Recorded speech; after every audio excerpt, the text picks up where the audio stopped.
Good evening and welcome to our press conference ahead of tomorrow night's match against Borussia Dortmund. We'll start with Sky Sports, and if you want to ask a question, please raise your hand and we'll come to you. Hi Eddie. Hi Keith. How are the lads all feeling physically and I guess emotionally after what has been two huge performances and two huge wins for your team in the last week? Yeah, I'd say very good. Physically, I think we'd be fine. Haven't done any training. We, prepared the game tactically, but physically laid right off the players, which we have to in this moment. And emotionally, very good. Obviously, feeling good about the last two results.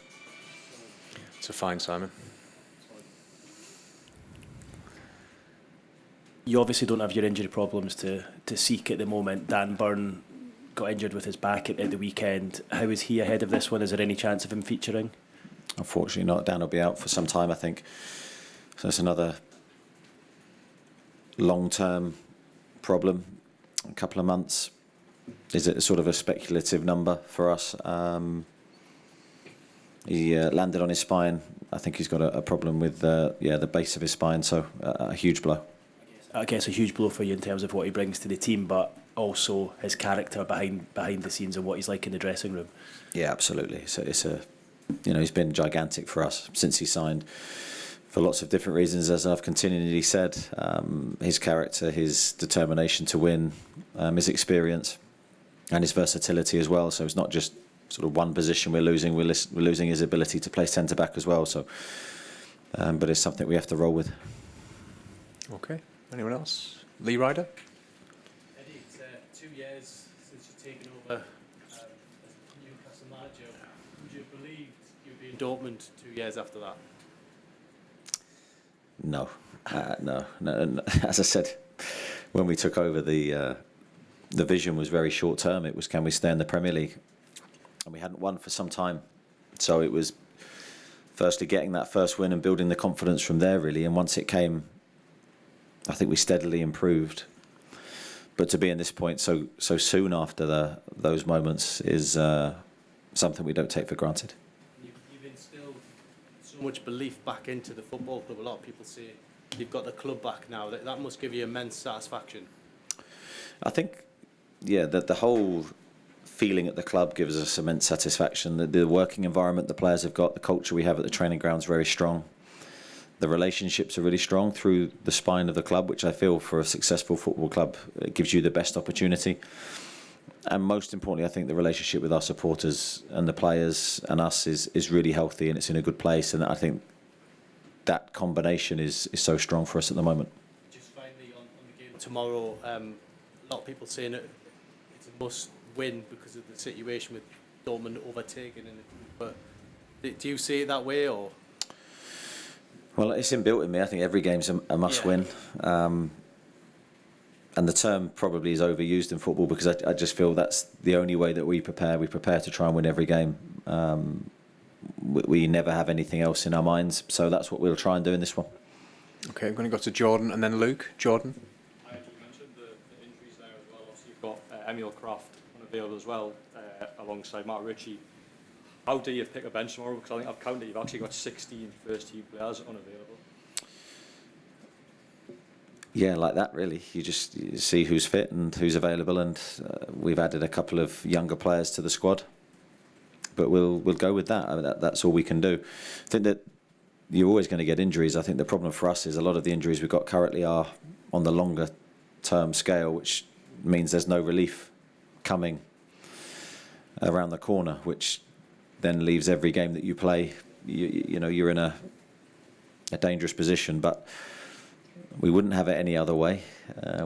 I've said we've really enjoyed the games that we've had. It's just the games have come at a cost recently and with injuries that you can't prepare for. So Dan, again, going up for a header, falling on his back. That could happen in any moment. But unfortunately for us, it's come at the wrong time. You mentioned Darby, obviously, left back and Matt Target. What's the diagnosis with him? How long will he be out for potentially? We don't know 100%. I think he's seeing a specialist tonight, but we'll get clearer information. But it's not going to be a short-term fix for Matt. He will definitely be out for, I'd probably say around 3 months. But again, that's a rough estimate just to give you guys. It'll be around that figure regardless of whether he has surgery or not. Okay, I'm going to Luke and then Scott Wilson. Luke. Hi, I was going to make a joke about you turning up on time for this game, but probably now with all these injuries, it's kind of taken the wind out my sails a bit. Sorry to draw you back to what happened at the weekend, but Mikel Arteta's comments are still causing quite a stir back home. It's everywhere, all over the media. Have you had any further reflections on it, on what he said on Saturday evening about your victory? No, I've had no reflections because I've been preparing for this game and looking immediately at Dortmund and reflecting on our game against them, which was just a short time ago, and trying to get the margins in our favour from that because it was a tight game. There was very little between the two teams, I thought, but you know they deserve to win ultimately, and now we have to try and play better than we did a couple of weeks ago. And with these injuries, your squad is stretched now, isn't it? It's fair to say that you are really, really stretched in key areas. We are. No denying that. I think we've been stretched for a few weeks. But with every player that we lose, the problem looms a little bit larger, because if we lose players from this position, then we become in a very difficult position. But there's nothing we can do. There's no transfer window. As I said, a lot of the players have longer term issues, but the players that we do have stepped up, and they've all given more, and that is the mentality we're going to need in the coming weeks. All we can do is approach the next game in the best way we can, and then the international break will come at a good time, but we'll get very little relief from that in terms of players back after that. And sorry, just one more about Arsenal, if I may. Jamal Lascelles said that he was very disappointed that people wouldn't shake his hand after the game. What did you make of that? I haven't seen that, Luke. Okay, Scott and then Matthew Raisbeck. Scott. Eddie, you say about reflecting on the first game and the margins kind of being tight. I mean, how much do you feel you can tweak the way that your side plays? Because it feels like, to a certain extent, Newcastle's style is Newcastle's style in terms of pressing high, trying to be adventurous with the ball. I mean, is it an easy to be able to make those kind of tweaks? Well, we always make tweaks for every game, for every opponent, because every game is different. We know two games are ever the same, and we never prepare that way. So as much as it might be difficult to sort of see that, which I understand it would be, unless you're seeing how we work, there'll always be in-game changes, pre-game changes. And yeah, looking back to the Dortmund game is a useful exercise, I think, the first game. But it's not definitive, because they may change the way they play. You know, we may change the way we play. So, but I think it was two evenly balanced teams going against each other. That game could have gone either way. Of course, we hit the woodwork a couple of times late in the match.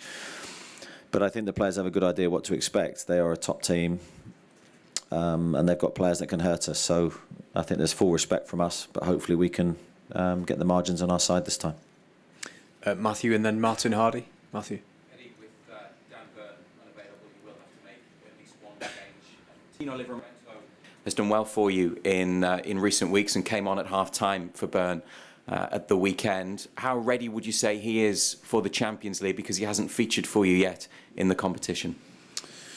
Yeah, I think Tino's a very good player. I think he showed that coming on to a difficult moment on Saturday, because that game was evenly poised. The atmosphere is red hot. He's playing against a very good opponent. He's come on and he's done really well again. And Kieran did really well as well, having to switch his position.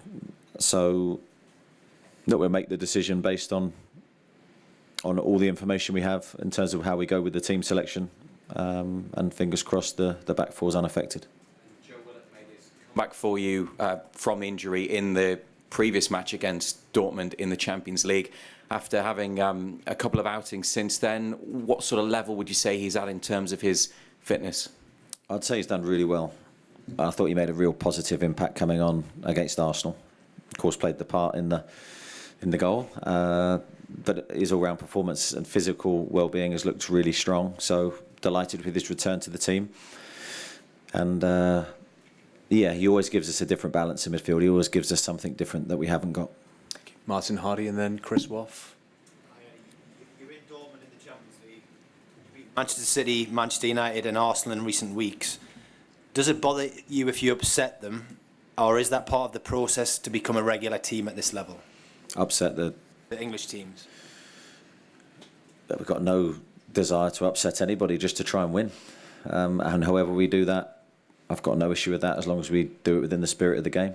So we are competitive.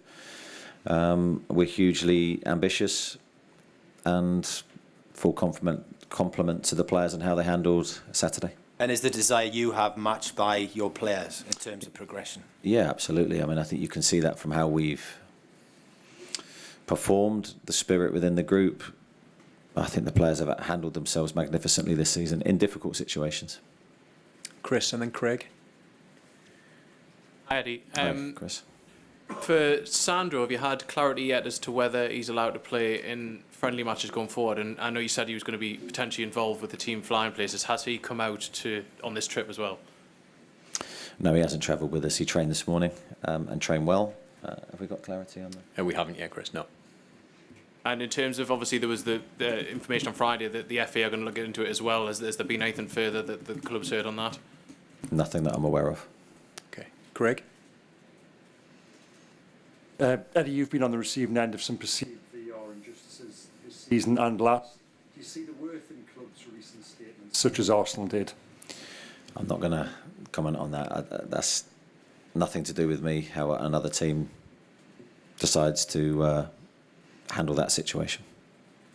I know we've sort of been here before, but I heard you refer to this morning as Atletico Tyneside, which is a nod to the old Diego Simeone comparisons in light of Saturday. What do you think about that? And is it a case of, you guys will do what you've got to do to win a football match? Does that show versatility almost? Sorry, I missed the start of that. Who said that? It was just mentioned someone on Atletico Tyneside you referred to, a nod to Atletico Madrid. Mm-hmm. Yeah, we just play the game, Craig. Honestly, I think we play hard. I think we play the game in a really strong way because we want to win, but I think we play fair, and we'll do the same again. Okay, Damien Spellman up at the back. Eddie, firstly, can I just ask what kind of response you'd expect to what happened to Borussia Borussia Dortmund at the weekend? You're a long way away, Damien. That's what the problem is. These things can happen, and I thought it was a really good game, actually, watching it back, and I thought Bayern played very well. They got the goals at a good time for them. But it was two really good teams going against each other, and I think when you come here, one thing we're guaranteed, I think, is a brilliant atmosphere to play the game in. I think we will be prepared for that, but then managing that through the game will be all down to our performance and how well we perform in the match and how well we start is going to be key. But certainly we know the power of the home fans here. And secondly, just going back to Martin's question about ruffling feathers, does your message have to be as a group that get used to it, we're here to stay?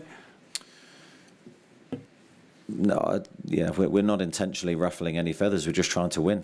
And as I said, I want the players to stand up for each other. I want them to play competitive football. I want us to be strong in certain moments, which we have to be.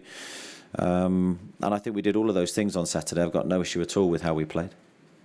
Okay, for you to finish, Simon Bird, then Oscar. Just back to the Jamal comments after the game on Saturday. He said he was fuming that Jorginho didn't shake his hands. Should players always shake hands after the game, no matter how competitive and tough it's been? I can only speak for myself. I can't speak for other people. I'd always like to think I'll shake the opponent's manager's hand as a mark of respect to him, but that's just how I feel. The next question, would you always shake hands? And obviously you would. Yeah. On the injury situation, you've got. Can you keep playing this core of your first team repeatedly every 3-4 days, or will there become a breaking point where you've got to throw some younger players in and mix the squad up more? I think we're running out of younger players to do that with, Simon. So I believe players can. I think Liverpool showed not so long ago in the Champions League, the Premier League, they went on all fronts and they played near enough the same group of players. Now we're almost having to do that through necessity at the moment. It wouldn't have been my preferred option. I would love to have rotated with the real strength of the group, but we're not going to be able to do that for a while. Last few, Oscar and then Aaron. Eddie, the England squad is out on Thursday. Anthony Gordon continues to knock on the door. Based on his form this season, do you believe he's deserving of a first senior call? I'm sure he'll be in the frame. I'm sure he will be, because Gareth, I think, has been at a few of our games. He would have seen firsthand how well Anthony's doing. But he's competing with very good players in his position as well. That has to be noted. So look, let's wait and see what Gareth does. You imagine Gareth will probably be watching tomorrow night. I mean, surely performing on a stage like this can force his hand somewhat. There's no better place to do it for Anthony or for any player wanting to get into the international team. So this is the stage that you want to perform on. Aaron? Eddie, obviously we saw Kieran Trippier move to left back the other night for the second half. Given the injuries you've just mentioned at left back, do you see that you're having to do that more regularly from the start in the next couple of months? It's an option for us. I'm not going to say with any certainty what we're going to do because I'm not going to give my team away. But yeah, that's one of the options we have. See, another option is Lewis Hall. What have you made of his start in the last couple of weeks, and how close to he is he?